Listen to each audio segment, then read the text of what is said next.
তো হাই বন্ধুরা, তোমরা সবাই কেমন আছো? তোমাদের জন্য আর একটা নতুন ভিডিও নিয়ে চলে এসেছি। তো তোমাদের পুরো ভিডিওটা দেখার জন্য অনুরোধ থাকলো, তোমরা পুরো ভিডিওটা শেষ অবধি দেখো। আশা করি তোমাদের খুব ভালো লাগবে। তো তোমরা দেখতে পাচ্ছ যে মাঠে ধান কাটা হচ্ছে। তো এখানে মানে হাজরি দিয়ে ধান না কাটিয়ে মেশিন দিয়ে ধান কাটানো হচ্ছে। তো এই মেশিনটা আমাদের এখানে আগেও একবার এসেছিলো ধান কাটতে, তারপরে এখন এটা দ্বিতীয়বার এসেছে ধান কাটতে, তাই আমি তোমাদের সঙ্গে শেয়ার করলাম। তো তোমাদের পুরোটাই দেখার অনুরোধ থাকলো। আর তোমাদের কেমন লেগেছে এটা অবশ্যই তোমরা জানিও। তো দেখো কিভাবে ধানগুলো কাটছে। তো সামনের ওই চাকাটা ঘুরে ঘুরে সব কিছু একদম খড় সমেত ধানগুলোকে কেটে নিচ্ছে, নিয়ে মেশিনের পেছন দিক দিয়ে খড়গুলো কুচিয়ে কুচিয়ে ফেলে দিচ্ছে, কুচে কুচে ফেলে দিচ্ছে। আর ধানগুলো সব মেশিনের ভেতরে জমা আছে। তো এভাবে পুরো জায়গাটায় ধানগুলো কাটা হবে। আর দেখো কত লোক এসেছে সব দেখার জন্য। আর যেগুলো একদম সাইডের ধান, যেগুলো মেশিন কাটতে পারছে না, সেগুলোকে দা দিয়ে কেটে মাঝের দিকে ছুঁড়ে ফেলে দিচ্ছে। পরে যখন ধানগুলো কাটা হবে তখন মেশিনের মাধ্যমে ওগুলো মেশিনের ভেতর চলে যাবে। তো দেখো কত বড় এরিয়া, সবটাই ধান কাটা হবে। শুধু এটা নয়, আরও পাশের মাঠেও ধান আছে, সেগুলো কাটা হবে। তো এখন মেশিনের মধ্যে ধান ভর্তি হয়ে গেছে, তার জন্য মেশিন সিগন্যাল দিয়ে দিচ্ছিলো। তাই ধানটাকে ধরার জন্য এখানে পলিথিন পেতে দিচ্ছে। তো বস্তা পাতলে বস্তার ভেতর ধানগুলো একদম ভরা হয়ে যেত, কিন্তু এখানে পলিথিন পাতছে।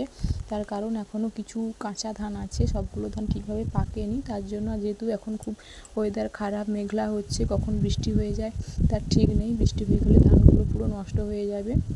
এত কষ্ট করে মানুষ চাষ করেছে, তার জন্য তাই বস্তা পেতে দিয়েছে। বস্তার মধ্যে ধানগুলো পেপারের মধ্যে ধানগুলো ঢেলে দেবে, ঢেলে দিয়ে কিছুটা রোদ খাওয়াবে দুদিন, তারপরে বস্তার ভেতর ভরবে। তো তোমাদেরকে আমি এখন ধানটা কীভাবে ঢালবে সেইটা তোমাদেরকে দেখাচ্ছি। দেখো, তো মেশিনটা কিছুটা এগিয়ে গিয়ে দাঁড়াবে। তো ওখানে আমার মেয়ে আছে, আরও অনেক ছোটো ছোটো বাচ্চারা আছে, সবাই দেখছে। আর মেশিনটার খুব জোরে শব্দ হচ্ছে।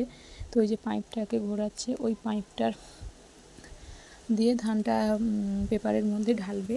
তো খুব সুন্দর লাগছিল দেখতে যখন ধানটা ঢালছিল। তো তোমরাও দেখো, তোমাদেরও খুব খুব ভালো লাগবে।